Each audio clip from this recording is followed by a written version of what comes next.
Alright guys, so it's been a little while since we've made the last video on the top 5 weapons to core, and the sandbox and the meta has shifted pretty considerably since then, so I wanted to make an updated video for you guys. So hopefully this new video helps you guys out. And having said all that, let's hop into the guide. So number 5 on the list is the Albion, or the ACG. This is a gun that I personally love. There are a few things that really make this gun nice. One is the perk mark, and the other one is the horseshoe effect. The perk mark is nice because it gives you a crit hit buff, and this weapon on most people has a pretty low crit hit rate. But when you mix it with Haley and then you take this buff, this gun really puts in some serious work. And then when the horseshoe effect starts proccing, you start stunning everybody in the room, and you're just dealing a bunch of chip damage to red bars. This is by far and away one of my favorite guns in the current sandbox, and something you should core. So these are the core setups I really like to use with this weapon. I like one fire rate core, and I like one mag core.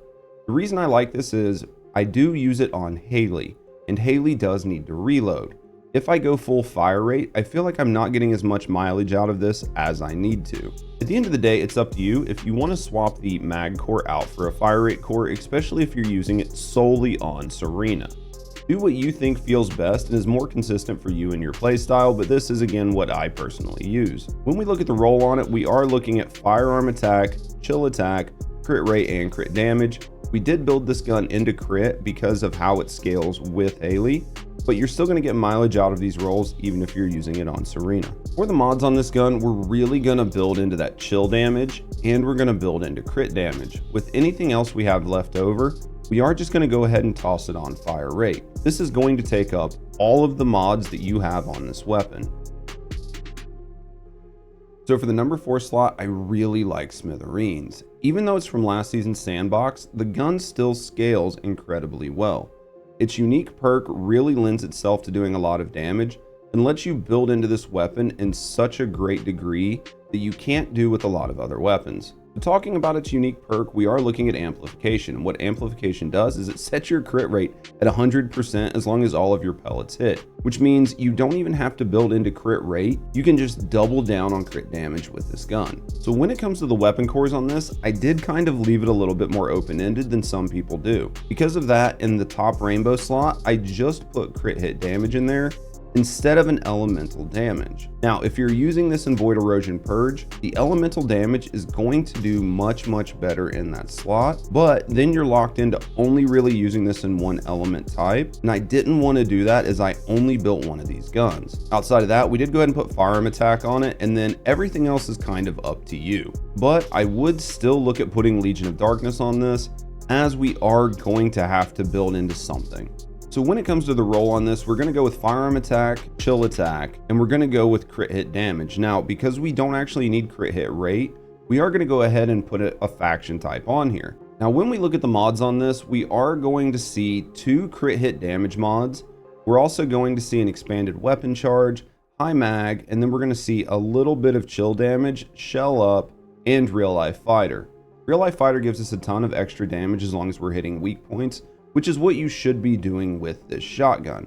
Everything else on here is just scaling that damage. Alright guys, so for number 3, we're really going to be looking at the last Dagger. This weapon was an absolute staple last season and is something that still carries over and does well in this sandbox. So with this gun, we don't really care too much about its unique perk other than Lethal Dagger, and what this does is this really stacks up your crit rate, and this synergizes with the rest of the build and all of the cores that we're going to add to this weapon. So speaking of cores, this gun is very much designed specifically for Glay, but you can actually use it with Serena if you get good with the gameplay. So because of that, what you're going to see on the cores is a lot of fire rate and a little bit of firearm attack. Outside of that, when it comes to the roll on this weapon, we're really going to go with weak point, crit hit damage, chill attack, and firearm attack. We are planning on using this in Void Erosion 30, and that is what it's set up for. So on the screen, you're going to be seeing two different builds for this weapon, one for Glay and one for Serena, and these do have just a very slight difference on them. With Glay, she doesn't have to worry about reloading this weapon, so we're going to crank her mods a little bit different and really prioritize her ability to shoot this weapon non-stop. When it comes to Serena, she will have to reload this gun. Good news is she can do it with an in-air dash. So for Serena, she is going to need firing Fiesta instead, and the reason is she will have to reload this gun, and we're going to prioritize using her reloads right around the burst windows. Now, number 2 on the list is probably going to surprise a few people, but this is actually where I slotted in A-Tams. I think A-Tams is an interesting weapon, and it really does well on Serena and lets her do a lot of single shot bosses, and that can have its utility. While you can use this on other people, it really synergizes well with Serena's 4. So this is a very character specific gun, and it has very specific uses. And that use is mainly farming metal fragments. Now the unique perk on this is pretty straightforward. The longer you aim down sights, the more damage it does until the bar is filled. There is a cap on how much damage you can do with this, so keep that in mind. You cannot overcap it. As you can see, this gun is actually pretty cheap to core. All you're going to want to do is put some type of element damage on it, and you're going to want to add firearm crit hit damage. We've built this to take out the new Abyss Intercept boss, so that's why it has toxic on it. When it comes to the rolls, we're going to go with firearm attack, weak point damage. We're really going to build into that Colossus, and then we're going to go ahead and do crit hit damage as well. When you're looking at the mods, this is the basic setup here. We're going to add a lot of firearm based attack. We're going to add some critical hit damage. We're going to add some weak point damage. And then outside of that, we're going to slot on 2 element mods, depending on the boss that you're going for. Number 1 may or may not surprise a lot of you, but it is the current hand cannon, which is Malevolent.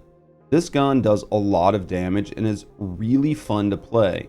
The only issue is it can lag out a lot of your teammates who are on mid-tier PCs. So because of that, you have to be careful, because the game really will mess up other people, and you'll find people are dropping out of your fire team or just not participating, and that's because their screen is completely frozen from all the blade cogs that are out there. Speaking of blade cogs, that is what this weapon's unique ability is. As you hit enemies, it creates blade cogs, and if you hit weak spots, you create more of them. Now for the weapon cores, I was personally building mine to do Void Erosion Purge 30 since the day the game came out. So that is what it's cored for, even though it's not perfectly cored. So I am going to be looking at 3 fire rate mods, 1 firearm attack, and 1 chill mod there. When it comes to the roll, we're just going to go with a pretty standard roll here: chill attack, firearm attack, weak point, and then we are going to go ahead and build into some Legion of Darkness just to help us out a little bit. All right, so these are the mods that I am looking at for this gun, especially if I'm running it with Serena. So the only thing I would change here is in that open mod slot, I would go ahead and put in a mag slot there, or a mag mod. The main reason for that is while Payout is a great mod, you will have some downtime between uses, and having the extra shots in your magazine will make your life a little bit easier. Now I know Serena can reload on the fly, but it still does help to have those few extra shots because you're not reloading as much, even though she reloads basically instantly. So if you're using this on Glay, I would go with something more like this, and then in the last slot, I would go ahead and slot in something like Mental Focus. Because you're going to be keeping 100% uptime on your shots, Mental Focus is just going to help you crank more damage downrange, and this gun is still going to feel really good in Void 30 on somebody like Glay. Alright guys, and that's it. But it wouldn't be a judge video if I didn't do some honorable mentions. So let's jump over and look at a few other guns that I think you should consider having if you have the extra resources. First on this list for me is Voltia. Voltia has really good utility when it comes to peeling shields off of enemies, especially in Void Erosion 30. Now, if you have a Serena on your team and she is using Malevolent, you don't have to worry about this. Let's be honest, that gun just tears every shield off. But if you don't, then having one of these with you will not hurt you and your team. So when it comes to the roll on this, we're going to just overload it with as much chill damage as we can, and then follow up with as much firearm attack as we can. Outside of that, we're going to slap a little bit of fire rate on it, and we're going to call this baby done. And the last set of honorable mentions I want to talk about are the guns that were the kings of last season's meta, We did already talk about Smithereens, so we are going to talk about the other three. When it comes to the other three, we're going to be talking about Clairvoyance, Restored Relic, and the Perforator. Clairvoyance was a great gun in the earlier meta, and it's something that we might see a return to depending on what the team comps are. But if you decide that you want to play a Lepic, this is the gun that you're going to want to bring because it's going to allow you to debuff the enemies while you're grouping them up, and that's really what you want Lepic to do. The build on this is actually pretty cheap, and I would suggest just going with a budget build, but if you decide that you really want to stack into it, here are both of the builds, just in case you want to do it. Now for Restored Relic, this was something that you put in the hands of Glay, and you just kind of forgot it.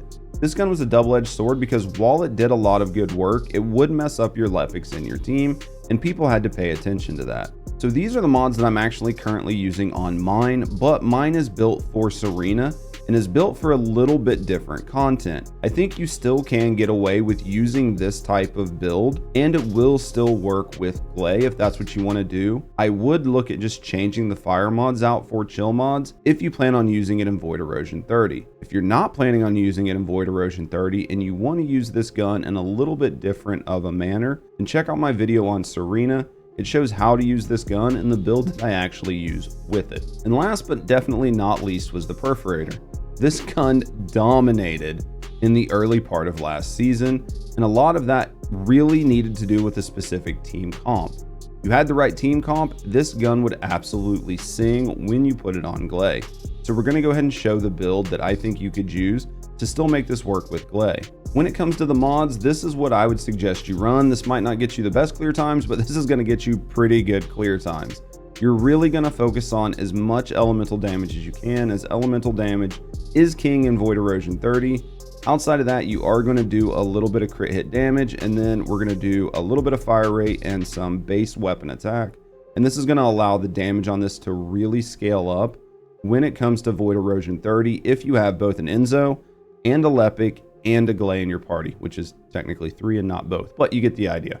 I know it's been a little while since we've done the last video, but I did want to go ahead and put another one out because things have shifted so much, and I want to make sure you guys are building what are considered some of the best weapons in the current season. Let me know what you think down below. Did I put these in the right order, or am I a little bit off base? Do you have some weapons that you think should be in this list or should be in the next list that I didn't include? If so, let me know. If you enjoy the content, consider coming over to the live channel. We stream 5 days a week on Twitch, and I'd love to see you over there. Thanks for watching, guys, and as always, have a great day.